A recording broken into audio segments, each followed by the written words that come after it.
While we were all sitting together at dinner, my mother suddenly announced that she plans to sell our long-standing family business. And to my shock, she bluntly said I wouldn't be receiving even the smallest share or inheritance from it at all. They laughed. They dismissed me. They told me I'd always be poor, always stuck, a failure. But that night, when I dropped the bomb and revealed who was truly buying their dying company, their faces, pure, unadulterated shock. This isn't just a Christmas story. It's about a betrayal that burned, an exile that built an empire, and a comeback that nobody, especially my family, ever saw coming. 8 years. That's how long I stayed away from Boston, from my family, from everything that made me feel small and worthless. But sitting in my tiny Austin apartment last December, staring at that formal invitation, carefully handwritten by my mother, I knew it was time. The flight felt endless. In my carry-on, tucked away, was a simple manila folder. Inside, documents. That would change everything, though no one, not yet, had a clue. The Morrison family home looked exactly the same. That modest 2-story colonial in Jamaica Plain, green shutters, white picket fence that still needed painting. My mom's old sedan was in the driveway parked next to my brother Marcus's pickup truck. I could see the warm light spilling out from the dining room windows. Instead of using my old key, the one I'd carried for years, I rang the doorbell. When Mom opened the door, her face cycled through surprise, then confusion, and finally something that might have been relief. "Jessica?" Her voice was smaller, almost a whisper. We didn't think you'd actually come." I just looked at her. "The invitation said Christmas dinner at 6, I replied, my voice steady. "It's 5:55. Inside, the house smelled exactly like roasted turkey and old, complicated memories. My dad was setting the table, his hair grayer than in the photos Marcus occasionally posted online. Marcus himself was already flushed, pouring wine, probably already on his second glass. My other brother, David, looked utterly exhausted, dark, circles under his eyes. "Look who decided to grace us with her presence," Marcus drawled, his usual sarcastic sneer. "The prodigal daughter returns." My dad, bless him, quieted him. "Marcus," he warned. "What?" Marcus challenged. 8 years, Jess. 8 years of nothing. We didn't even know if you were alive." I took off my coat, folding it deliberately. "I've been busy." "Doing what, exactly?" Mom asked, her tone still wary. "Last we heard you were doing computer work in Texas." "Something like that," I said, letting it hang in the air. Dinner conversation was stiff, forced. They talked about local news, my dad's retirement plans, Marcus's latest sales numbers. I mostly just listened, observing how they'd aged, how the family dynamics had shifted, yet somehow stayed precisely the same. Then, during dessert, Mom cleared her throat. That specific throat clearing that meant important news was coming. "I suppose this is as good a time as any," she said, her eyes flicking to me, then away. "We're selling the company." The room went absolutely silent. My heart started beating faster, a drum against my ribs. "Morrison Medical Devices is being acquired by Phoenix Solutions," she continued, her voice a strange mix of relief and resignation. "The deal closes January 15th. She paused, then delivered the final blow. "It's for $2.8 million. Marcus nearly choked on his apple pie. 2.8? Mom, that's barely what Grandpa's equipment was worth. "It's fair, considering our situation," she replied, her voice firm. I knew exactly what situation she meant. I'd been tracking the company through public records. David had even called me 6 months ago. "Phoenix Solutions," I repeated thoughtfully. "Tell me about them." "Small company, very professional," Dad offered. "They specialize in modernizing medical equipment manufacturers. They want to keep all employees, maintain local operations." "That's generous," I said. "We're lucky they made an offer," Mom admitted, her gaze falling. "We were 6 months from bankruptcy." I nodded slowly, then reached for my purse. "I have something to tell you all." I pulled out the manila folder. Their eyes followed my hand. "Phoenix Solutions," I said, my voice cutting through the quiet. "The company buying Morrison Medical Devices." I paused, letting the words hang in the air like a heavy curtain. "I own it." The silence that followed was profound, absolute. Marcus's fork clattered loudly onto his plate. Mom went utterly pale, her face stark white against the festive tablecloth. David stared, his mouth agape. Dad just blinked, slowly, like he was trying to reboot his brain. "That's not possible," Mom whispered, her voice barely audible. I opened the folder, spreading documents across the table. Business licenses, incorporation papers, tax filings. Every single one bore my name, CEO and sole owner. I started Phoenix Solutions 6 years ago in Austin, I explained, my voice calm, almost clinical. We specialize in modernizing small medical equipment manufacturers. You're buying us out? Marcus asked, his voice raw, incredulous. I bought you out. The paperwork is filed. I've been the mystery buyer. For 3 months. I looked around the table at their stunned faces. 8 years of silence. And this was how I chose to break it. How about we start with why I left, I said, leaning forward. Then I'll tell you how a girl who was told she'd never understand business just saved the family company. Let me paint you a picture of how Morrison Medical Devices actually worked. My grandfather started it in 1987, building heart monitors in his garage for local clinics that couldn't afford expensive equipment from major manufacturers. By the time I was born, it had grown into a modest operation, about 25 employees, with a factory space in Dorchester. When Grandpa died 12 years ago, Mom inherited everything. She'd worked there since college, handling administration and customer relations. She knew the business inside and out, but she had very specific, very rigid ideas about how things should run. The most important rule? Women didn't understand the technical side of medical devices. This was rich, considering Mom ran the entire operation. But in her mind, there was a clear distinction. She could manage business, handle finances, deal with customers, but actual engineering? Product development? That was men's work. Then there was Marcus, my brother, the golden child, the heir apparent. At 35, he'd worked at Morrison Medical for 8 years with the official title of sales director. In reality, he maintained relationships with exactly 3 clients, all personal connections. His father-in-law ran a clinic in Quincy. His college roommate worked at a medical supply company. His golf buddy managed purchasing for a nursing home chain. That was Marcus's entire sales network, generating maybe $200,000 in annual revenue. But Mom talked about him like he was a business genius. Marcus has such a natural way with people, she'd say. He understands relationship building in a way that can't be taught.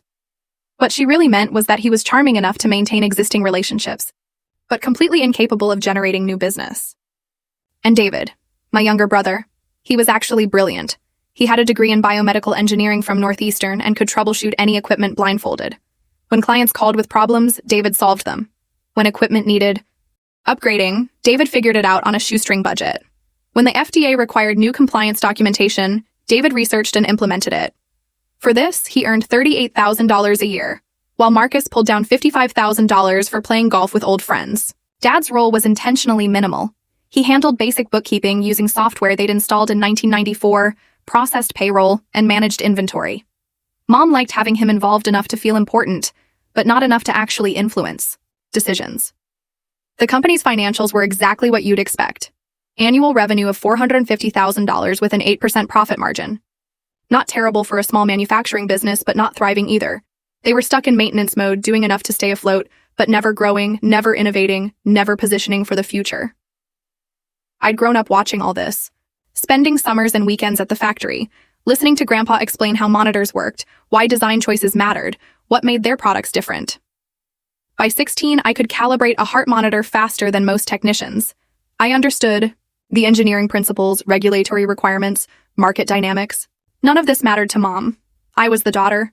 And daughters didn't grow up to run medical device companies. I could help with filing, answer phones during busy periods, handle administrative tasks that didn't require technical knowledge. But actual engineering, business strategy, those were serious responsibilities, requiring serious people, meaning men. This was the dynamic I grew up in. A family business where capability was distributed randomly, but recognition followed. A strict patriarchal hierarchy. Marcus got respect for mediocre results. David got overlooked, despite excellent work. I got dismissed before I had a chance to prove myself. The day that changed everything happened on a Tuesday in March, 8 years ago. I was 24, just graduated from MIT with a software engineering degree and bursting with ideas about modernizing Morrison Medical Devices. I'd spent my senior year developing a software system that could integrate with existing heart monitors to provide predictive analytics. Instead of just measuring heart rate and rhythm, the system could identify patterns indicating potential problems before they became emergencies. It wasn't groundbreaking by Silicon Valley standards. But for small clinics using basic equipment, it could be revolutionary. The software ran on a simple tablet, interfaced through Bluetooth, and provided early warning systems that could save lives. I'd worked on this for months, staying up until 3 a.m., skipping social events, living on coffee and determination. I knew it could work for Morrison Medical. Our monitors were reliable but basic, exactly the type that could benefit from smart software integration. The opportunity came when Mom scheduled a meeting with potential investors. 2 guys from a local investment group were coming to discuss providing capital for expansion. Mom had been treating this like the most important business development in company history. I saw this as my chance. I prepared a presentation showing how predictive software could differentiate Morrison Medical from every other small manufacturer in the region. I had working prototypes, market research, regulatory analysis, everything serious investors would want. The morning of the meeting, I arrived early and set up my laptop in the conference room. Mom found me around 9 hours going through slides. "What are you doing?" she asked, her brows furrowed. "Getting ready for the presentation. I want to show the investors my software integration project." Her face went through several expressions before settling on something between amusement and annoyance. "Jessica, honey," she said, that condescending tone creeping in. "This is a serious business meeting. These men are considering investing real money." "I know. That's why I want to show them how we can differentiate ourselves." "With your little computer project?" The dismissiveness should have warned me, but I was too excited, too full of hope. "It's not little, Mom. This software could transform how small clinics use monitoring equipment. We could charge premium prices instead of competing on cost." She sighed and sat down. "Jessica, I know you're proud of your college work, but this is the real world. These investors want proven business models, not experimental technology." "It's not experimental. I have working prototypes." The investors arrived at 11. Mr. Thompson and Mr. Walsh from Boston Medical Ventures. They looked exactly like the serious businessmen Mom had been preparing for. Mom welcomed them and started with her overview of Morrison Medical devices. She was actually quite good at this part. Then Marcus stumbled through 15 minutes about expanding sales territory. His presentation was full of vague statements about leveraging relationships and identifying opportunities. The investors listened politely, but without enthusiasm. When Marcus finished, there was an awkward silence. Finally, Mr. Thompson asked, "What about product development? Any new technologies or innovations?" I started to stand, but Mom cut me off. "We're always looking at improvements, but our focus is reliability and cost-effectiveness, rather than experimental technologies." "What about software integration?" Mr. Walsh asked, his eyes sharp. "Most growth in medical devices comes from smart systems interfacing with hospital networks." I couldn't stay quiet. It was too much. "Actually," I interjected, "we do have a software integration project. I've developed a system that transforms basic monitors into predictive analytics platforms." The room went silent. Mom's face turned bright red. "Jessica, Quingsard Programa," Mom hissed, using Portuguese, her frustrated, dismissive tone. "This is serious business for serious men." Something broke inside me. Something snapped. "I'm not playing. I'm trying to save this company." "Jessica, that's enough. Why don't you go organize the storage room files? Let the adults handle this." I closed my laptop. My hands were shaking, but I gathered my materials, stood up, and walked out. I didn't just leave the meeting. I left the building, drove home, packed a suitcase, and bought a one-way ticket to Austin. Austin in March was nothing like Boston. The weather was warmer, people seemed more relaxed, and nobody cared what family I came from. I landed with $4,500 in savings, a suitcase, and a laptop containing the software project that had just gotten me exiled. The first month was brutal. I rented a room near the university for $400 a month, sharing a bathroom with 3 other people, and sleeping on a thrift store mattress. My roommates were a graduate student, a musician, and someone who claimed to be an artist but mostly played video games. They were younger than me, but they were who I could afford to live with. Finding work wasn't easy. Austin's tech scene was booming, but companies wanted either senior developers with years of experience or junior developers willing to work for almost nothing. I was somewhere in the middle. Too experienced for intern wages, not experienced enough for senior salaries. I took freelance projects, building websites for local businesses, fixing computer problems, teaching myself new programming languages at night. Some weeks I'd make $800, others nothing. I lived on ramen noodles, peanut butter sandwiches, and convenience store coffee. But here's the thing about being completely on your own, with no safety net. It clarifies priorities very quickly. Every project mattered because I needed money. Every skill could mean the difference between making rent and sleeping in my car. There was no family business to fall back on.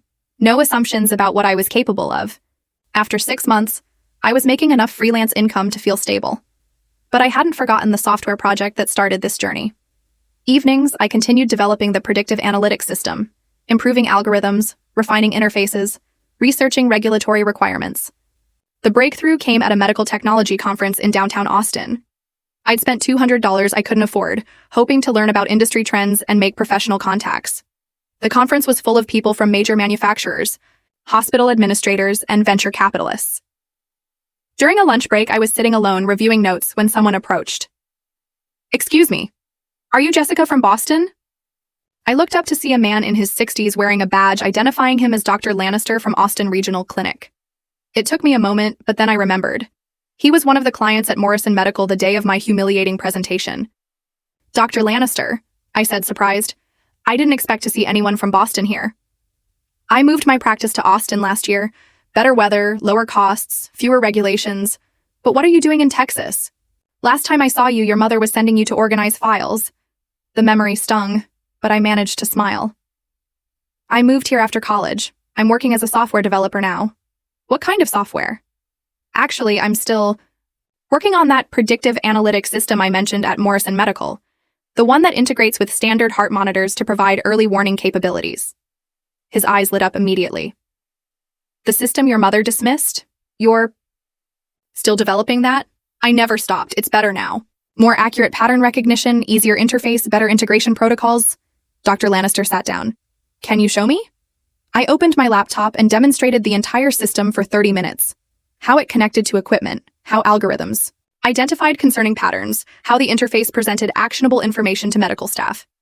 "This is exactly what we need," he said when I finished. "Small clinics like mine can't afford sophisticated monitoring systems that hospitals use, but we see high-risk patients who could benefit from predictive analytics.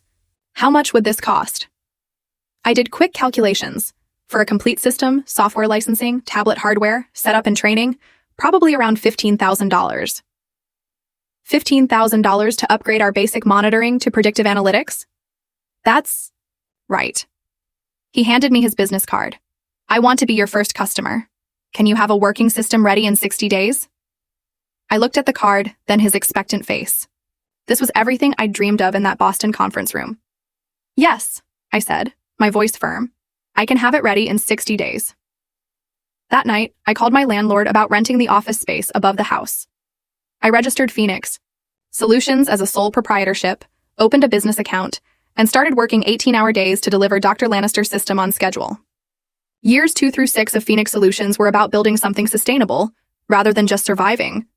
The initial success with Dr. Lannister and his referrals gave me confidence and capital to think bigger, but I was determined to grow strategically.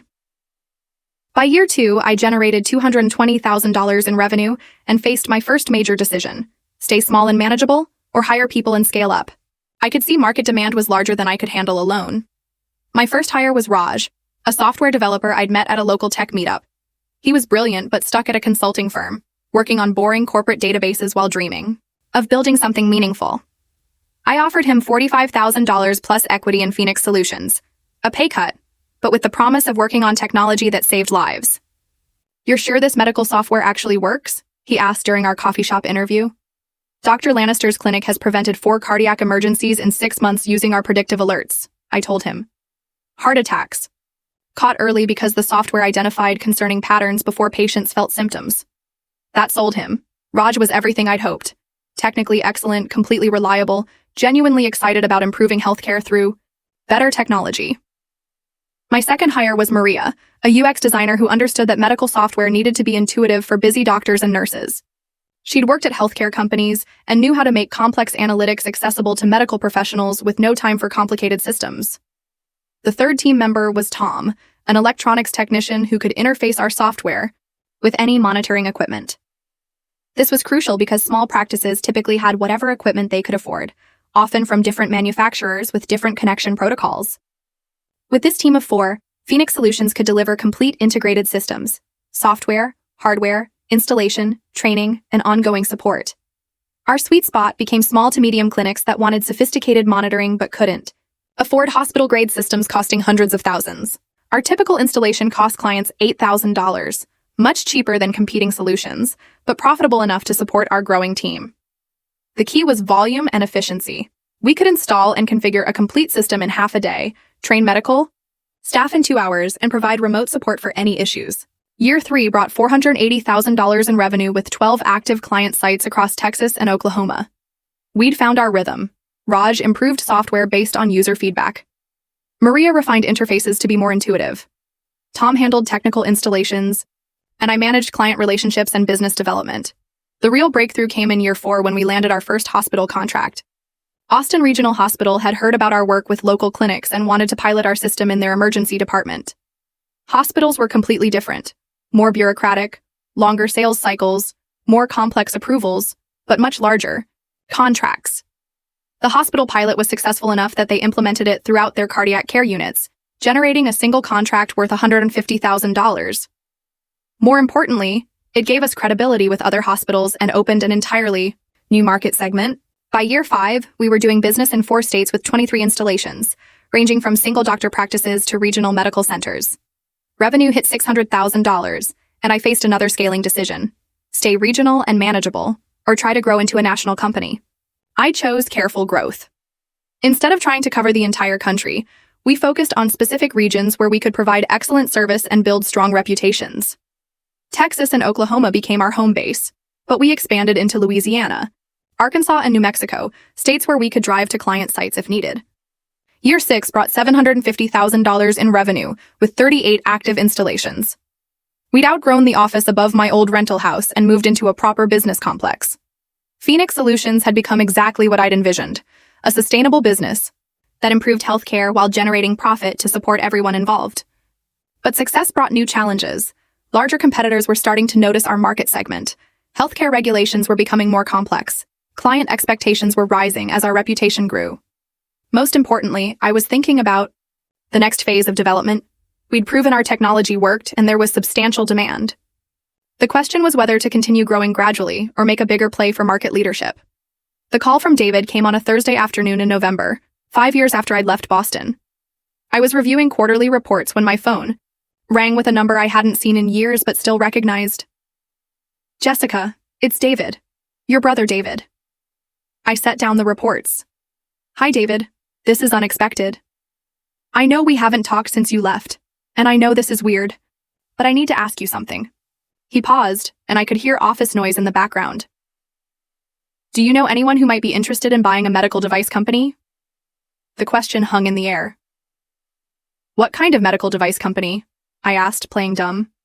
"A small one, family-owned, makes heart monitors and basic diagnostic equipment. Has some good client relationships but needs modernization and better management." I knew he was talking about Morrison Medical, but I played along. "What's the situation? Why are they looking to sell?" David sighed deeply. "The company's in trouble, Jess. Real trouble. We've lost 2 of our 5 biggest clients in the past year. Equipment orders are down 40%. We're carrying about $180,000 in debt, and cash flow is negative." This was worse than I'd expected from my research.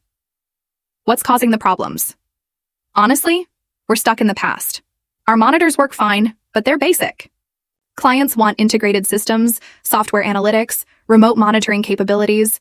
Marcus keeps saying we should stick with what we know, but what we know isn't what the market wants anymore." I found myself genuinely concerned for David. He'd always been the most technically competent person at Morrison Medical, and it sounded like he was watching the company slowly collapse while being powerless to fix it. "What does your mother think about selling?" "She's finally admitting we might not have a choice. The bank is pressuring us about the debt, and we can't make payroll much longer without new capital or new clients." Marcus is in denial. "Dad doesn't want to get involved in family arguments, and I'm drowning trying to keep our existing systems running while also trying to develop new products." "What about bringing in outside management or finding an investor instead of a buyer?" "Mom won't give up control to outside management, and investors want to see growth potential. We'd need to completely overhaul our product line and modernize our operations, but we don't have the capital or expertise to do that ourselves." I was quiet for a moment, processing this information. The company I'd grown up around, stable and profitable for decades, was 6 months away from bankruptcy because they'd refused to adapt to changing market conditions. "David," I said, a slight tremor in my voice, "can I ask you something? Do you remember when I proposed that software integration project 8 years ago?" He was quiet so long I thought the call had dropped. Finally. Yeah, I remember. You wanted to add predictive analytics to our basic monitors. What did you think of that idea? Another long pause. Honestly, I thought it was brilliant. I still think it was brilliant. If we'd implemented something like that back then, we'd probably be thriving instead of dying. Why didn't you say that at the time? His voice was full of regret. Because I was 22 and scared of disagreeing with Mom in front of investors. Because I thought there would be other opportunities to bring it up later. Because I was a coward. Jess, I've thought about that meeting 1,000 times. You had a solution to problems we didn't even realize we had yet. I felt a complicated mix of vindication and sympathy. David had recognized the value of my ideas but hadn't been willing or able to support them when it mattered. So now you're asking if I know anyone who might buy the company. I know it's a long shot, but you work in tech now, right? Maybe you know some investors or acquirers who specialize in medical devices. I'm not asking for money or favors, just if you happen to know someone who might be interested in a distressed acquisition. I looked around my Phoenix Solutions office. We had the capital, expertise, and industry knowledge to turn around a struggling medical device manufacturer. More importantly, we had the exact technology solutions that could modernize Morrison Medical's product line. David, I said, trying to keep my voice even, what if I told you I might know someone? Really? Someone legitimate who actually understands the medical device industry? Someone who specializes in modernizing small medical equipment manufacturers? Someone who's developed exactly the kind of integrated software solutions that could differentiate Morrison Medical from the competition? Hope crept into his voice, fragile but present. That sounds too good to be true. What would they want in terms of price and conditions? The silence after my Christmas revelation stretched forever. Marcus was the first to break it, his voice barely a whisper. You own Phoenix Solutions? I founded it 6 years ago, I said matter-of-factly. We specialize in modernizing medical equipment manufacturers through software integration and operational improvements. Mom stared at the documents like they were written in a foreign language. But you work with computers. I work with medical technology software, the same technology I tried to show you 8 years ago. Dad picked up one of the incorporation papers and studied it. Phoenix Solutions Incorporated in Texas, Jessica as CEO and sole proprietor. He looked up with something that might have been pride. You built a real company. A real company that's about to acquire Morrison Medical for $2.8 million. Marcus pushed back from the table abruptly. This is insane. You can't just disappear for 8 years and then buy us out like we're some distressed investment. That's exactly what you are. I shot back, my voice sharp. A distressed investment. David called me 6 months ago because you were facing bankruptcy. I made a fair offer through legitimate channels. You accepted it. David called you? Mom's voice was sharp, accusatory. David, you called Jessica. My younger brother looked miserable, but nodded. We needed help, Mom. The company was dying, and I didn't know what else to do. So you went behind my back to contact the daughter who abandoned us? Mom was furious. I asked if she knew anyone who might buy the company. I didn't know she was going to be the buyer. I pulled out my phone and showed them Phoenix Solutions' website. 6 years ago, I had one client and worked from a bedroom office. Today, we have 38 installations across 5 states, 7 employees, and $750,000 in annual revenue. Mom took my phone and scrolled through the website, her expression changing as she read. You develop software for medical monitoring equipment, predictive analytics systems that integrate with existing monitors to provide early warning capabilities. The exact technology I proposed in that meeting 8 years ago. My words hung in the air, weighted with years of frustration. The meeting where She stopped, finally understanding the full scope. The meeting where you told me I was playing with computers while adults handled serious business. Where you sent me to organize files while Marcus presented expansion plans that never materialized. Marcus stood suddenly, knocking over his wine glass. This is revenge. Pure and simple revenge. This is business. Phoenix Solutions is looking to expand into hardware manufacturing. Morrison Medical has manufacturing capabilities, but outdated technology and poor management. It's a logical acquisition. Poor management? Mom's voice was getting higher, almost a shriek. I built this company from nothing after your grandfather died. You maintained what Grandpa built, but didn't grow it, didn't modernize it, didn't adapt to market changes. In 8 years, your revenue stayed flat while competitors grew 20 to 30% annually. Dad was still studying the documents. Jessica, how did you know we were in financial trouble? Industry publications, public filings, client feedback. It wasn't hard to research. David's call just confirmed what I already suspected. You've been watching us? Marcus asked, his face pale. I've been tracking industry consolidation trends. Small manufacturers that refuse to modernize typically get acquired or go bankrupt. I was hoping Morrison Medical would be an acquisition opportunity rather than a bankruptcy situation. Mom set down my phone and looked directly at me for the first time, her eyes searching mine. Why? Why would you want to save the company that rejected you? This was the question I'd been preparing for. Because Grandpa loved this company. Because 25 people depend on it for their livelihoods. Because the technology exists to make Morrison Medical successful again, and I happen to own that technology. And because you want to prove us wrong, David said quietly. I considered, denying it, but decided on honesty. Yes, that too. The room fell quiet again. Finally, Dad cleared his throat. What happens now?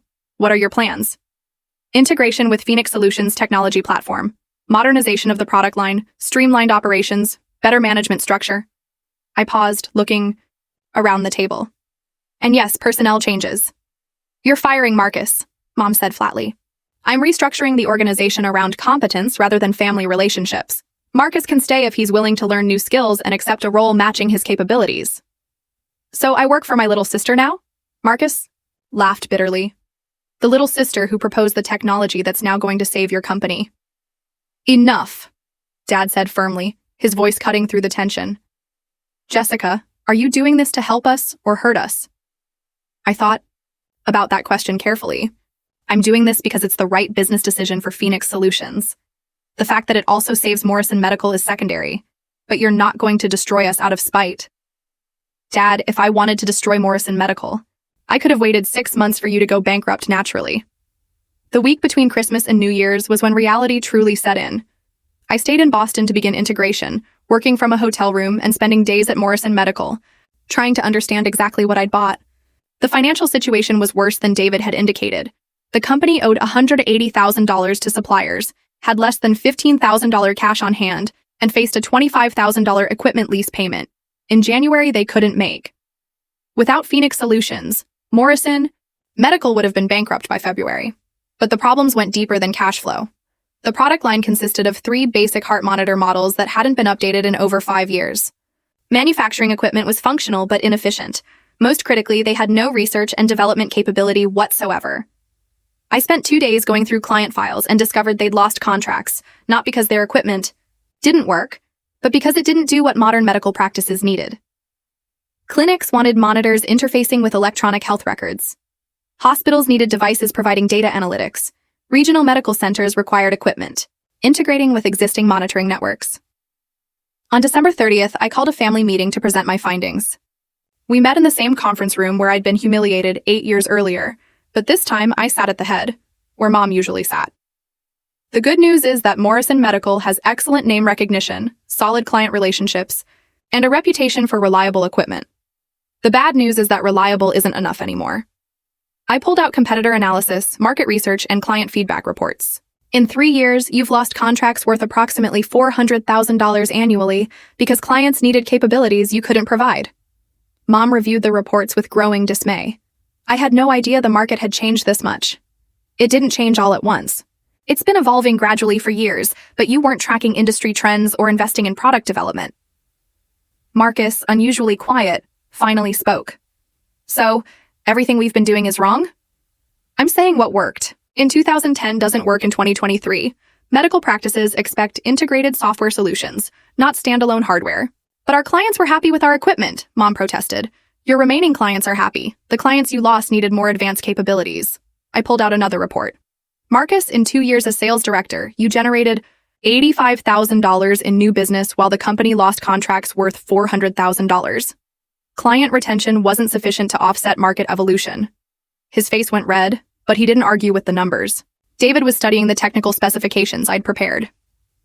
Jessica, this Phoenix Solutions software, this is exactly what Dr. Lannister was asking about 3 years ago, and what Regional Medical wanted when they canceled their contract. I know. Phoenix Solutions' current clients are primarily small to medium medical practices that need affordable access to predictive analytics. Morrison Medical's traditional client base Mom looked up from financial projections, a dawning realization on her face.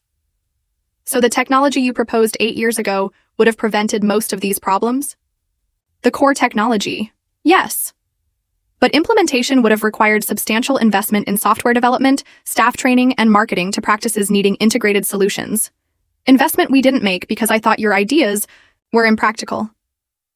Investment you didn't make because you assumed the market would stay the same forever, I corrected gently. Understandable for a small family business, but not sustainable in a rapidly evolving industry. Dad had been silent but now spoke up. What changes are you proposing? I opened my laptop and projected a presentation. Phase 1, integrate Phoenix Solutions software with Morrison Medical hardware. Phase 2, retrain sales and technical staff. Phase 3, rebuild client relationships based on enhanced capabilities rather than just price and reliability. What about personnel? Mom asked, her voice tight. This was the difficult part. The company employs 25 people, but the restructured operation needs different skill sets. I'll need to make some changes. Who gets laid off? Marcus asked bluntly. 2 manufacturing technicians whose positions will be eliminated by automation. 1 administrative assistant whose responsibilities will be absorbed by new software systems. I paused. And the sales director position will be restructured into customer success manager with different responsibilities. Marcus stared at me. You're demoting me. I'm creating a position matching your actual strengths. You're excellent at maintaining relationships with existing clients, but you struggle with technical sales and new business development. Customer success focuses on client retention and satisfaction rather than new sales generation. What's the pay cut? He asked, wary. No pay cut. Same salary, different responsibilities, with performance bonuses based on client satisfaction metrics rather than sales volume. This surprised him. You're not punishing me financially. I'm restructuring around what each person does well. Punishment doesn't improve business performance. The first 6 months of integration were harder than expected, but not for the reasons I'd anticipated. The technical challenges were manageable. Phoenix Solutions software integrated smoothly with Morrison Medical's hardware. The real difficulties were human. Mom struggled most with the transition. For 30 years, she'd been the final authority on every decision. Now, she was a consultant who provided input but didn't make decisions. Some days she handled it gracefully, offering valuable insights about client relationships. Other days, she'd forget her new role and try to overrule my decisions, creating staff confusion. Jessica, we can't change the installation timeline for Regional Medical, she said during a February staff meeting. They're expecting delivery next week, and we've always been reliable about commitments. Mom, Regional Medical agreed to a 2-week delay so we can include the predictive analytics upgrade. They specifically requested the enhanced system even though it means waiting longer. But we've never made clients wait for upgrades before. Because we've never had upgrades to offer before. The enhanced system is worth the wait. These exchanges were awkward for everyone, but gradually Mom began understanding that her role was providing context and relationship insights, not managing operations. Marcus surprisingly adapted better than anyone expected. The customer. Success manager position turned out perfect for his personality and skills. He was genuinely good at maintaining relationships with existing clients, solving service problems, and ensuring customer satisfaction, without the pressure of generating new sales. He relaxed into a role where he could focus on keeping people happy rather than trying to close deals he didn't understand. I talked to Dr. Patterson at Quincy Medical today, he reported during a March staff meeting. They're thrilled with the new monitoring system. The predictive alerts have helped them identify 3 potential cardiac events before patients showed symptoms. Any issues with the software interface? I asked. None. The nurses love how intuitive it is. And Dr. Patterson says the data visualizations are exactly what he needs to make quick decisions. This was the Marcus I remembered from childhood, enthusiastic, personable, genuinely interested in helping people.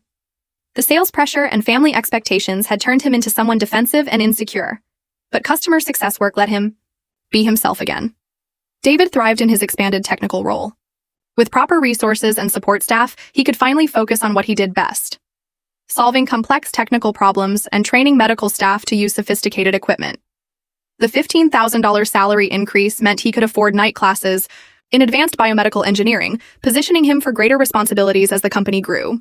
The installation at Austin Regional went perfectly, he reported during an April video conference from Boston while I was in Austin. Their IT department was impressed with how seamlessly our system integrated with their existing network. They're already asking about expanding to additional departments. What about training? I asked. 4 hours for nursing staff, 2 hours for doctors. Everyone was comfortable with the system by day's end. The interface design makes it intuitive, even for people who aren't technical. Dad remained the steady presence he'd always been, handling financial management and administrative tasks without drama or complaint. He seemed genuinely happy to see the company stabilizing and growing and never showed resentment about his daughter becoming his boss. But the integration wasn't just about family dynamics. We had real business challenges. The hardest part was letting go of the 2 manufacturing technicians and 1 administrative assistant, whose positions were eliminated by automation and new software systems.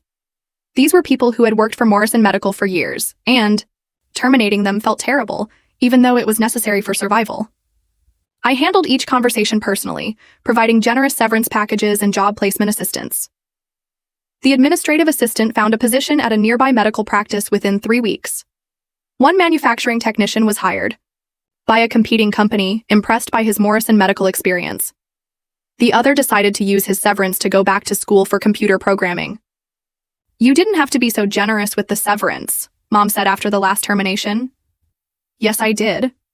These people helped build Morrison Medical. The fact that we don't need their positions anymore doesn't diminish their contributions."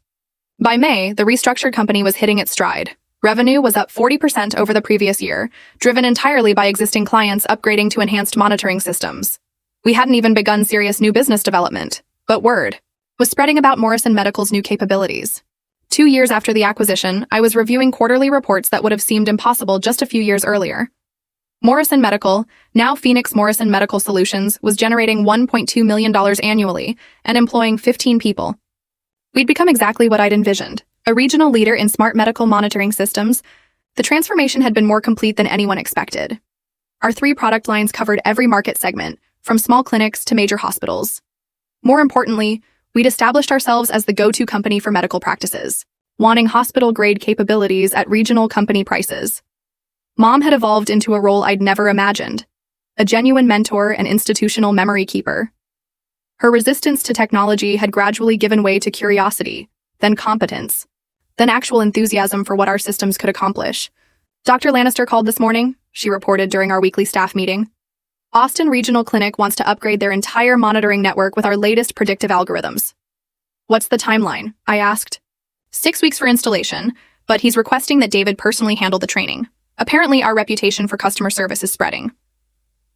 David beamed at this recognition. His transformation had been remarkable, from an overworked, underappreciated technician to a confident technical supervisor, managing a team of 4 specialists. He'd completed his MBA coursework the previous spring and was taking on increasing operational responsibility. "I've been thinking about the Boston Medical Center expansion project," he said. "They want to add remote monitoring capabilities for cardiac rehabilitation patients. I think we could develop a mobile app that interfaces with our existing system." "How long for development?" I asked. 3 months with our current programming team, or 6 weeks if we bring in one of Phoenix Solutions' senior developers from Austin. "Do it. Boston Medical could become a showcase for home monitoring capabilities." Marcus looked up from his client satisfaction reports. "If we're doing home monitoring, I should start reaching out to our other hospital clients. Regional Medical has been asking about remote patient management for months." This was the Marcus I'd hoped would emerge. Proactive, strategic, thinking beyond immediate problems to anticipate client needs. The customer success manager role had given him confidence and clear objectives, allowing him to contribute meaningfully rather than just maintaining the status quo relationships. "Good idea, but let's pilot the system with Boston Medical. First, get the bugs worked out, then roll it out to other clients with proven capabilities." Dad raised his hand slightly, a habit he'd developed when he wanted to contribute to business discussions. "What about financial projections for mobile development? We'll need additional programmer salaries, software licensing, probably some hardware partnerships. Initial investment of about $80,000 for development and testing, break even within 18 months based on conservative adoption rates." Mom studied the numbers. 2 years ago, $80,000 would have bankrupted us. Now it's a routine development expense. 2 years ago, we were manufacturing the same basic monitors we'd been making for 15 years. Now we're developing cutting-edge solutions for evolving market needs. Mom looked at me, a genuine smile on her face. "Because you brought the technology we should have been developing all along." It was an acknowledgement she'd made several times over the past year, and I appreciated it, but I was more interested in looking forward than relitigating the past. Phoenix Morrison Medical was succeeding because we'd combined Morrison Medical's industry relationships with Phoenix Solutions' technical capabilities. The real measure of our success wasn't just financial, it was the impact we were having on patient care. Dr. Lannister had documented 12 cardiac events prevented by early intervention based on our predictive algorithms. Boston Medical reported a 30% reduction in emergency room visits among high-risk cardiac patients using our monitoring systems. We got another site visit request, David reported. University of Vermont Medical Center wants to see our Boston Medical installation before making their decision. That's the third site visit request this month, Marcus added, beaming. Word is definitely spreading about what we can do. The meeting with Boston Healthcare Ventures took place 3 weeks later.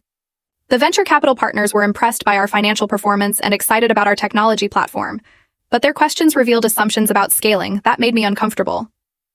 Obviously, you'd want to automate more of the manufacturing process, one partner suggested, and probably centralize customer service rather than handling support locally.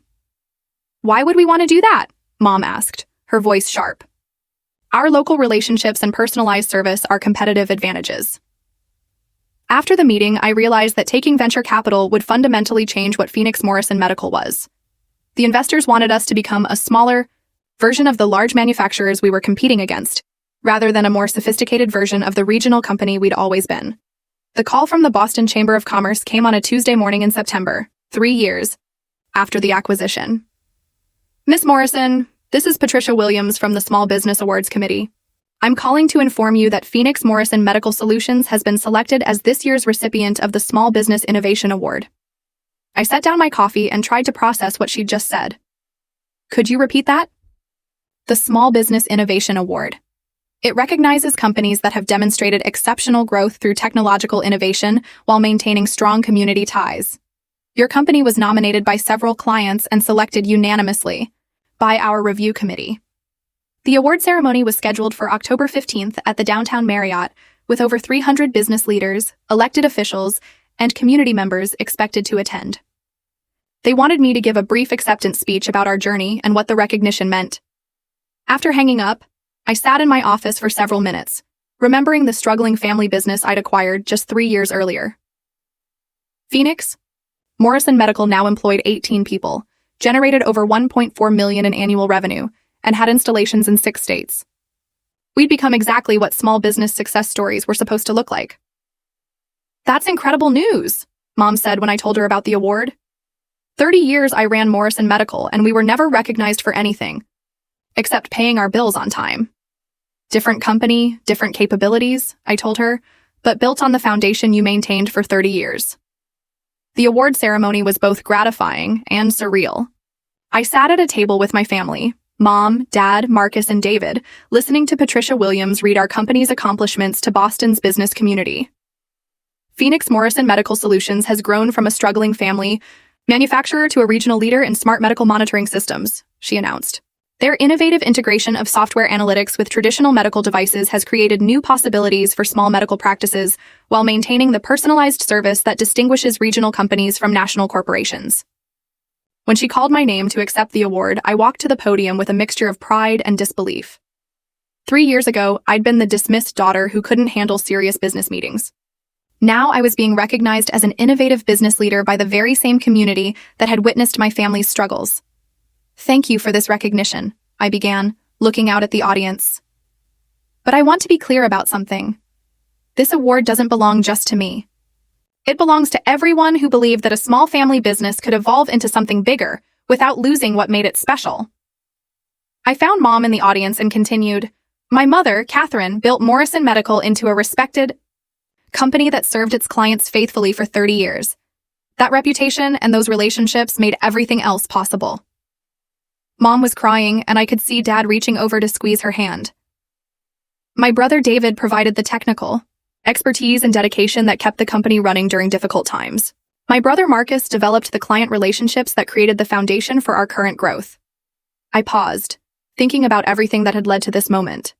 But most importantly, this award represents what happens when people are willing to admit they were wrong, learn new skills, and work together toward common goals instead of protecting individual pride.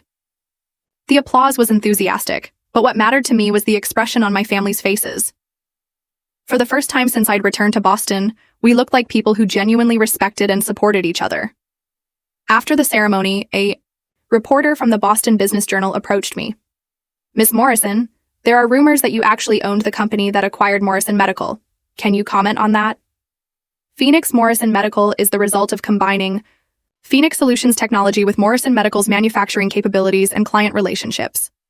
It's a merger that has benefited everyone involved. But you founded Phoenix Solutions after leaving Morrison Medical, correct? I looked over at Mom, who was talking with other award recipients and clearly enjoying the recognition. The important story is that a small family business was able to adapt to changing market conditions and grow into something more successful than anyone expected. That's what we should be celebrating tonight. The next morning, Mom knocked on my office door and asked if she could speak with me privately. "I want to say something, and I need you to listen without interrupting," she began, her voice unusually soft. "Okay. 8 years ago, I humiliated you in front of investors because I was afraid of admitting that my 24-year-old daughter understood our industry better than I did. I sent you away because it was easier than acknowledging that I'd been wrong about technology, wrong about market trends, and wrong about your capabilities." Her eyes met mine, and there was no anger, no defensiveness, just raw honesty. "I'm sorry, Jessica. I was wrong about you, and I was wrong about what this company needed." 5 years after that Christmas dinner revelation, I'm sitting in the same conference room where I was once told to fetch coffee while adults handled serious business. The difference is that now this room hosts weekly strategy meetings for a company worth $1.8 million, employing 22 people and serving medical facilities across 8 states. Phoenix Morrison Medical Solutions has become everything I envisioned. When I first proposed software integration 9 years ago, a regional leader that combines advanced technology with personalized service, proving that small companies can innovate as effectively as large corporations if they're willing to embrace change. But the real transformation wasn't technological or financial. It was personal. The family that had dismissed my ideas and sent me into exile learned to work together as professionals who respected each other's contributions. It wasn't always smooth, and it wasn't always easy, but it was genuine growth rather than forced reconciliation. Mom retired officially last year at 63, but she still comes to the office twice a week to handle special client relationships and mentor newer employees. The woman who once believed women couldn't understand technical business now advocates for promoting capable people regardless of gender, and she's become particularly effective at encouraging young women interested in medical technology careers. David has flourished as operations manager, completing his MBA and taking on increasing responsibility for strategic planning and business development. At 35, he's become the technical leader I always knew he could be when he wasn't being overshadowed by family dynamics and unrealistic expectations. Marcus, now 40, has become genuinely excellent at client relationship management. The customer success manager role allowed him to develop skills that were always there but never properly utilized. He's engaged to Jennifer, a nurse practitioner. He met through our client network, and they're planning a wedding for next spring.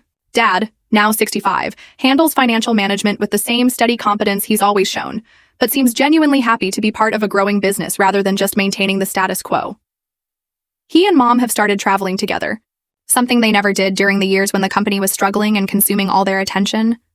As for me, I split my time between our Austin headquarters, where Phoenix Solutions continues developing new medical software applications, and our Boston facility, where Phoenix Morrison Medical manufactures and installs integrated monitoring systems. I'm 37 now, unmarried but not lonely, focused on building something sustainable rather than proving something to people who no longer need convincing. The irony is that I achieved everything I wanted when I stormed out of that investor meeting 9 years ago. Professional recognition, technological validation, financial success, and the satisfaction of proving that dismissed ideas can become industry-changing innovations. But the process taught me that getting what you want isn't the same as getting what you need. What I needed was a family that respected my capabilities and valued my contributions. What I got was the opportunity to create that family relationship through demonstrated competence rather than inherited right. It took longer than I'd hoped, and it required more patience than I'd expected. But the result has been more satisfying than simple vindication would have been.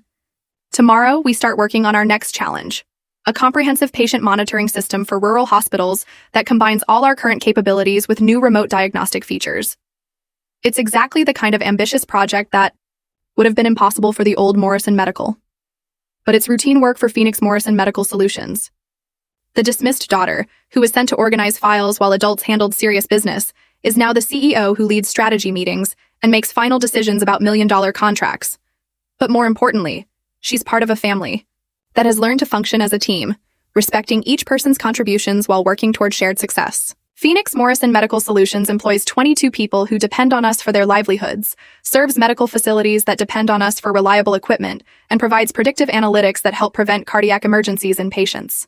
Across 8 states, we've saved lives, created jobs, and proven that regional companies can compete with national corporations through better service and smarter technology.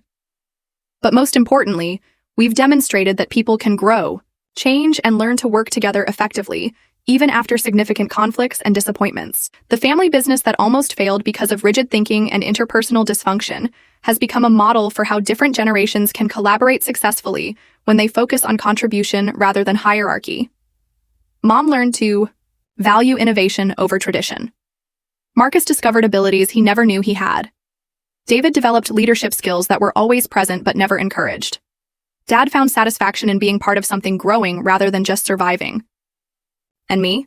I learned that proving people wrong is less satisfying than helping them become right.